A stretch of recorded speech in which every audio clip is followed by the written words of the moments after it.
क्या कह रहे हैं? क्यों है ही जरूरत ही नहीं है, क्यों कराएगा तू? आई थी मैं क्या बोला अभी कि तुम माना कोई एक्स्ट्रा फॉस्फोरस हाँ फिर दे देना फिर। लेकिन एक्स्ट्रा यदि हमारे शरीर में कोई पोषक तत्व गया, ठीक है, तो जैसे ही एक्स्ट्रा चीज़ गई पहले तो वो उस बॉडी के अंदर यदि माना कोई जगह है तो वहाँ हो जाकर सेट हो जाएगी, जमा हो जाती है कि जब भी आपातकालीन स्थिति आएगी तो काम आएंगे, ठीक है। पहले तो ये अब माना फिर भी एक्स्ट्रा है, फिर पेशाब के साथ बाहर। अच्छा चलो ठीक है, आ गया समझ में। नेक्स्ट स्टडी ना लो, बबेसियोसिस।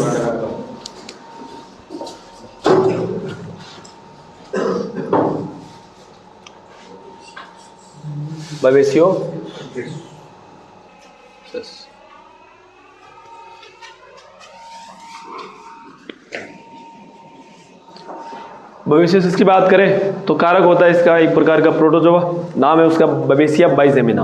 क्या नाम है? बबेसिया बाइजेमिना, ठीक है।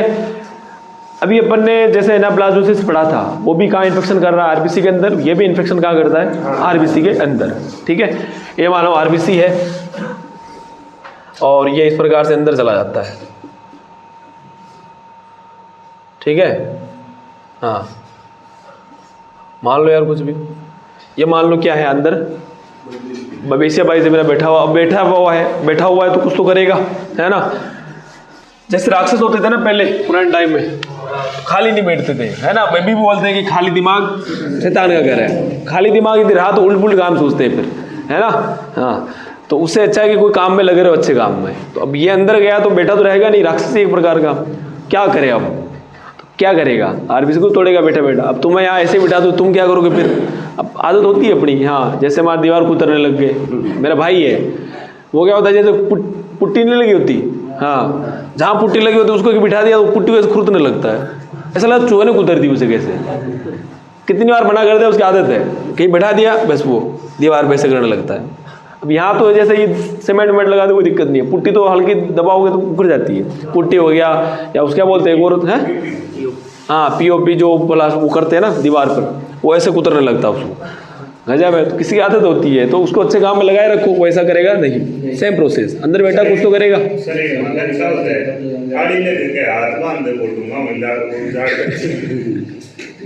क्या बोला तू? क्या बोला? मतलब जब खुरापाती, हाँ हाँ तो वही तो कह रहा हूँ, अंदर बैठा कुछ तो करेगा। ये बैठा बैठा क्या करता है? आरबीसी को तोड़ना स्टार्ट करता है, ठीक है। आरबीसी तोड़ेगा। अब मुझे बताओ कि बुखार जो आ रहा है ना, उसके पीछे कौन कारण है? बुखार के पीछे रीजन क्या है? ये प्रोटोजोआ। तेज बुखार आ रहा है क्योंकि खतरनाक होता है, जीवाणु से खतरनाक होते हैं प्रोटोजोआ। जीवाणु से क्या होते हैं? खतरनाक होते हैं। इसीलिए प्रोटोजोआ जनित बीमारियों में टेम्परेचर हाई मिलता है, बहुत ज़्यादा हाई मिलता है। जब भी अपन ने जब जीवाणु जनित बीमारियां पढ़ी थी तो लगभग बीमारियों में टेम्परेचर क्या था? बुखार। मतलब सब में ये लिखा है ना बुखार है, मतलब टेम्परेचर 103 104 तक।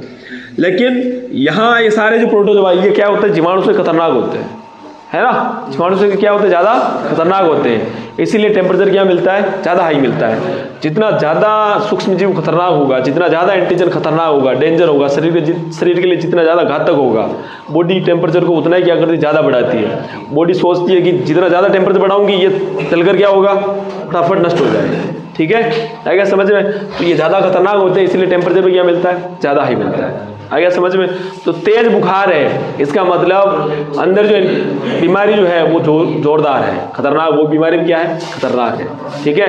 तो बुखार भी एक प्रकार का क्या है? साइन है, लक्षण है ना, कि अपने अंदर इन्फेक्शन संक्रमण जो कुछ भी है वो क्या है? ज़्यादा खतरनाक है। बुखार नॉर्मल है, ज़्यादा घबराने की जरूरत नहीं है। बुखार ज़्यादा तेज है, घबराने की बात है, आप ढंग से इलाज करवाओ। आ गया समझ में? ठीक है चलो। तो अब ये कुछ नहीं करेगा, बस आरबीसी को क्या करेगा? तोड़ेगा।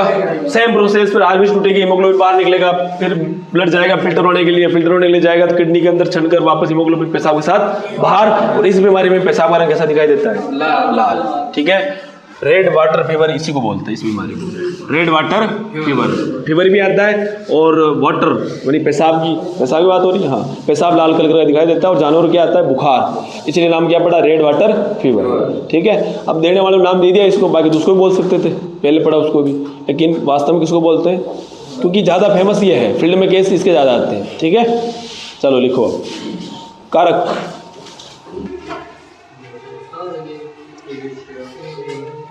कारक क्या होता है, बवेशिया बाइजेमिना, बाइजेमिना।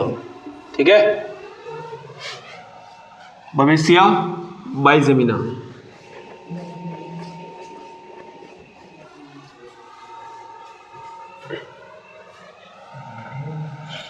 उपनाम लिख लो इसी का, यहीं पे उपनाम क्या होता है इसका, red water fever, red water fever. और घोड़ों के अंदर इस बीमारी को कहा जाता है बाइलेरी फीवर।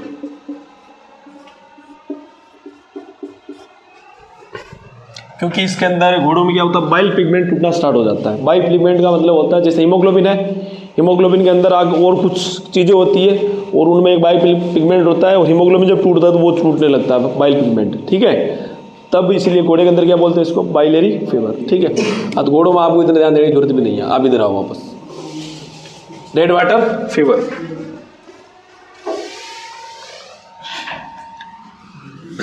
लक्षण लिखो।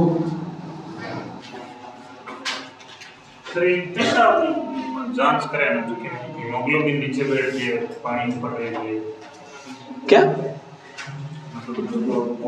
लाल पेशाब है, हाँ, कांच की गिलास में ले, हाँ, और तुम चेक करें 10-15 मिनट, वो हीमोग्लोबिन नीचे बैठ गया और पानी ऊपर रह गया। अच्छा, जब पेशाब की जांच की बोल रहा है या ब्लड की, पेशाब जब ये बीमारी होती है तब, ये होती है, पता नहीं ये होती है या तो पेशाब जब लाल हो तब, हाँ, तो ये जांच की जाती है ना। अब जैसे आ रहा है ब्लड की जांच करते हैं ना, सेम वैसे ही होता है प्रोसेस। आपके अंदर विधि बोलते हैं इसको, क्या बोलते हैं, हाँ, फिर गोल गोल उसको स्टीम में वो ट्यूब में भर के फिर लेबोरेटरी के अंदर गोल गोल घुमाया जाता है वो, या फिर थोड़ी देर रख दो उसको। हाँ, तो नीचे उसमें क्या होगा कि हीमोग्लोबिन भारी होता है, ठीक है, आरबीसी, तो वो नीचे से जम जाएगी। ठीक है, जितनी ज़्यादा यहाँ पर रेडनेस ज़्यादा दिखाई देगी, इसका मतलब हीमोग्लोबिन उतना ही ज़्यादा आया बाहर। ठीक है, इसलिए जांच करते हैं। आ गया समझ में, है ना।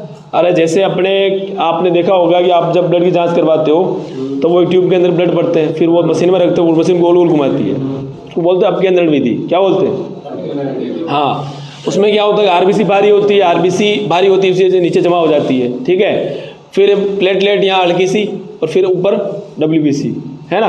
तो अभी आप जैसे हम पर यहाँ बात कर रहे हैं, पेशाब में सेम वही क्या आया, हीमोग्लोबिन आया है। जहाँ ज़्यादा, जितना ज़्यादा यहाँ पर रखने के बाद, जैसे 1 घंटा रख दिया आपने, तो जमेगा हीमोग्लोबिन, क्या होता है, भारी होता है, नीचे जम जाएगा। ठीक है, जहाँ जितनी ज़्यादा रेडनेस दिखाई देगी, इसका मतलब हाँ, हीमोग्लोबिन के शरीर में उतनी क्या है, कमी है। ठीक है, वो उनके रेशियो होता है, रेशियो के हिसाब से चेक करते हैं। ठीक है, चलो लिखो, इसमें लिखो लक्षण लिखो। पहला, तेज बुखार, लाल रंग का पेशाब, एनीमिया और पीलिया, खाने पीने में कमी। सिम्टम क्या है, एकदम सेम है, लक्षणों में कोई बदलाव नहीं है, ट्रीटमेंट बदलेगा। तेज बुखार, लाल रंग का पेशाब, एनीमिया तीसरा लक्षण, चौथा है पीलिया, और पांचवा खाना पीना बंद या कम। बंदी कर देगा तेज बुखार में। किसको अच्छा लगता खाना, पहले एक लड़का था, मैं बोला कि तेज बुखार में किसको अच्छा लगता खाना, सर मैं खा लूँगा, वो अपवाद है, बाकी नहीं खा सकते ना, है था हमको ये जो खा सके तेज बुखार में, या मैं खा लूँगा, भयंकर बुखार है बैल खा लूँगा मैं, तो नहीं है कोई। कौन बोल रहा है, इसका एक सही है, जैसे इसको मैंने कुछ पूछा, उसको बोला सही कह रहा है, सही कह रहा होगा, जैसे हमारा दोनों आंसर दे दिया सेम, फिर इसको पूछेगा सही है रे, दो बोल रहे तो सही होगा फिर तो। चलो लिख लिया, पहला लक्षण तेज बुखार, दूसरा लाल रंग का पेशाब, तीसरा एनीमिया, चौथा पीलिया, खाने पीने में कमी, आगे चलकर क्या होगी, मौत। पीलिया के बाद सीधी मौत होती है। अब तो खैर पीलिया का बहुत बढ़िया इलाज है ना। पुराने टाइम में इलाज इतना अच्छा था नहीं था, लेकिन लोग जो है जानते नहीं थे, है ना। हाँ, नॉर्मल गांव में जो डॉक्टर थे वो तो उनका फिक्स था, इंजेक्शन बुखार आता है इंजेक्शन लगाना, बस बुखार का इंजेक्शन लगा दिया ठीक है ना। हाँ, लेकिन अब जो है अब तो ढंग का इलाज होता है ना। तो भाई ऐसी कोई आपको चक्कर चुक्कर आ रहे हो तो इलाज करवा लेना है। जब आप खड़े हो आपको ऐसा लगा कि धुंधलापन हो रहा है तो हो सकता है आपके अंदर क्या हो, हीमोग्लोबिन की कमी। शरीर फिट दिख रहा है बाहर से, हीमोग्लोबिन का कम पड़ता है शरीर पर, ऐसे नहीं होता कि तुम कमजोर हो जाओगे। पतले व्यक्ति में भी खून ज़्यादा मिल सकता है, मोटे व्यक्ति में खून की क्या हो सकती है, कमी। ठीक है, शरीर दिख रहा कैसा है इस पर डिपेंड नहीं करता आपको खून की कमी है या नहीं है। तो ऐसा कुछ लगे चक्कर चुक्कर आ रहे हो टाइम पे क्या करना, जांच करवा लेनी है। ठीक है, पता चले एक दिन सो ही रह गए, उठे ही नहीं, हाँ वापस नहीं उठे, रात को सोए थे बढ़िया, घर वाले कहेंगे फिर रात को एकदम ठीक था, सही सही एकदम खाना वाना खा के सोया था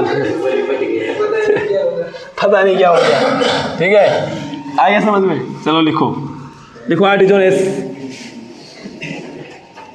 आर्टिजोन एस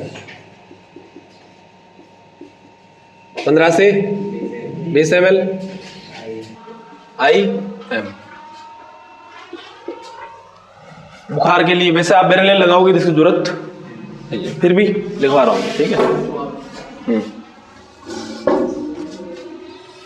लगा लेना ज़्यादा बुखार आ रहा हो तो। बाकी इस बीमारी के ड्रग ऑफ चॉइस क्या है, बेरेनिल। क्या है ड्रग ऑफ चॉइस,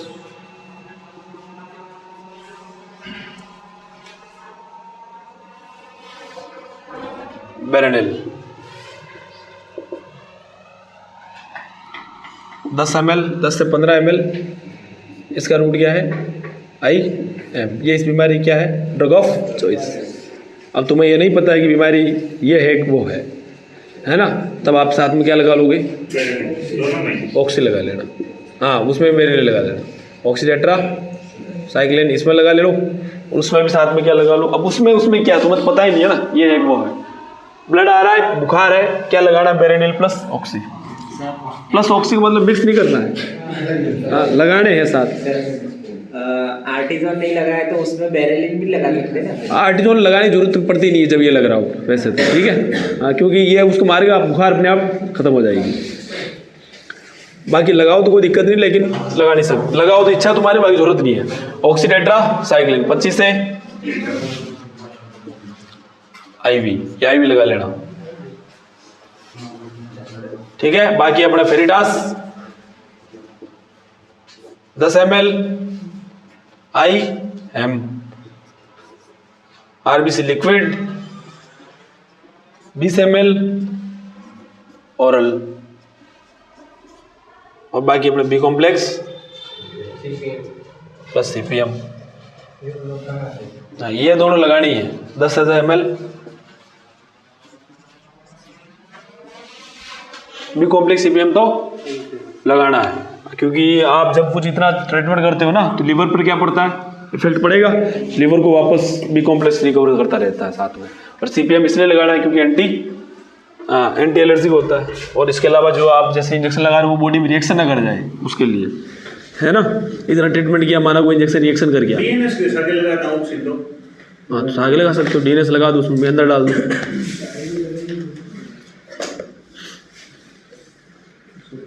ऑक्सीडेट्रासाइक्लिन सबसे बढ़िया एंटीबायोटिक है ग्लूकोज के साथ देने के लिए, सबसे बढ़िया एंटीबायोटिक। ठीक है, और बाकी एंटीबायोटिक आप साथ में नहीं देनी। क्या देनी है, ऑक्सीडेट्रासाइक्लिन। जब भी ग्लूकोज के साथ देने की जरूरत पड़े एंटीबायोटिक तो कौन से लगाओगे, ऑक्सी। सबसे सर्वोत्तम एंटीबायोटिक ग्लूकोज के साथ देने वाली कौन सी है, ऑक्सीडेट्रासाइक्लिन। लिखो भाई, क्या हुआ, टाइम क्या हुआ, 10:30 हो गए। तो अभी तो नहीं, अभी बाद क्या स्टार्ट करें, 10:30 से ऊपर हो गया, 10:30 से ज़्यादा हो गया। कहानी सुनाऊँ, बढ़िया कहानी सुनाऊंगा तो फिर चिंता क्यों कर रहे हो, इतना लिखो पहले। ये कहानी आपको बातें मत करो यार। और तुम पढ़ रहे हो कि नहीं पढ़ रहे हो, हैं, पढ़ते रहना नमूनो। बाकी यहाँ आए थे जोड़ा छाप, डॉक्टर ही बनोगे फिर वापस, यहाँ से जाने के बाद जोड़ा छाप ही रहोगे। ठीक है, हाँ, फिर वही है तुम्हारे सिस्टम। सर दस्त लग रही है, सर क्या लगाऊं, फिर मैं गुस्सा होऊंगा उस टाइम पे, हाँ डांटूंगा पहले, फिर ही ट्रीटमेंट बताऊंगा। ठीक है, पढ़ना ढंग से। सर आप बोलना 100 रुपये डाल फोन पे।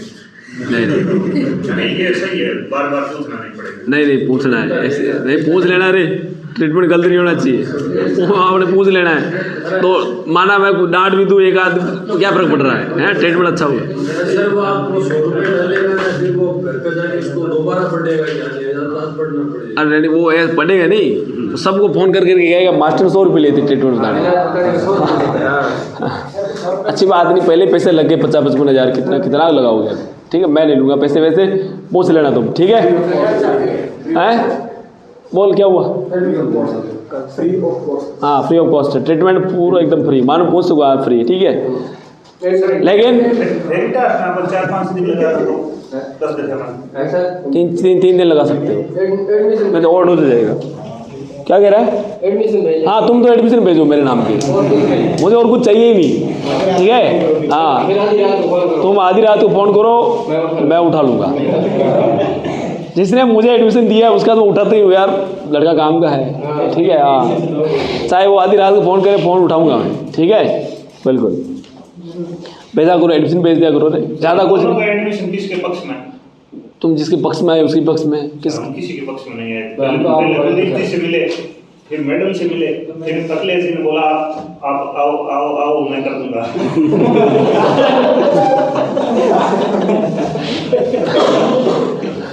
तो मतलब तुम किसी के पक्ष में नहीं हो, अपने आप आए हो ना, किसी को फायदा नहीं हुआ तुमसे, किसी को भी हाँ नुकसान हो जाए। हैरत है, अंदर तो मैं गेट पर खड़ा हो जाऊँ। अच्छा तो नहीं, जब तुम आओ तो मैं गेट पर खड़ा रहूँ। हाँ भाई किसका एडमिशन है? मैडम का, ठीक है जा, हैं क्योंकि लगभग एडमिशन फिक्स होते हैं। एक आध ऐसा कुछ, अब पूरी क्लास में लगभग किसी न किसी मैडम के जरिए आए होंगे तुम, है ना? नहीं आए, किसके जरिए आए फिर? अखिलेश जी के जरिए। अच्छा घूम रहे थे, चलो कोई नहीं, ठीक है बढ़िया है। हम जाते नहीं किसी माध्यम से आए,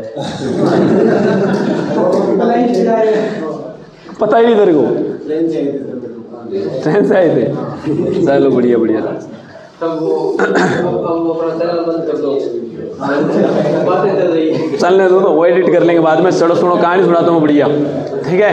ये कहानी आपको ये सिखाती है कि हमें ज़िंदगी में कभी भी बातें मत करो, ज़िंदगी में कभी भी छोटी लड़ाइयाँ नहीं लड़नी है। ये कहानी आपको ये सिखाएगी कि ज़िंदगी में कभी भी छोटी जगह लड़ना नहीं है। छोटी जगह मतलब घर में बातें आ रही थे, हैं घर में माँ बाप लड़ रहे हो, भाई बहनों में माँ चोटा खा रहे हैं, कोई पूछता मिल रहा है, वहाँ में कहीं फ़ायदो कोई नहीं, है ना। दोस्तों से और घर पर लड़ना नहीं चाहिए, ज़िंदगी की जंग लड़ो, ठीक है। ये कहानी आपको ये सिखाएगी, कहानी सुनो पहले, ध्यान से सुनना, बीच में मत बोलना, ठीक है। यहाँ बैठ जाऊँ, मैं दिखूंगा कैमरे में। देखो आपने थोड़ा बहुत तो इतिहास के बारे में पढ़ा ही होगा, राजस्थान के बारे में ही है ये कहानी। जयमल और पत्ता का नाम सुना होगा आपने, जयमल पत्ता का नाम सुना है ना। जयमल राजा थे मेड़ता के, कहाँ के राजा थे? मेड़ता। मेड़ता कहाँ पड़ता है? नागौर के अंदर, ठीक है। बातें मत करो, है ना। जयमल राजा था मेड़ता का, 1562 की बात है। अकबर आक्रमण करता है मेड़ता के ऊपर और मेड़ता को अपने अधीन कर लेता है। जयमल हो गया आप बेरोजगार हो गया ना, हाँ नौकरी चली गई।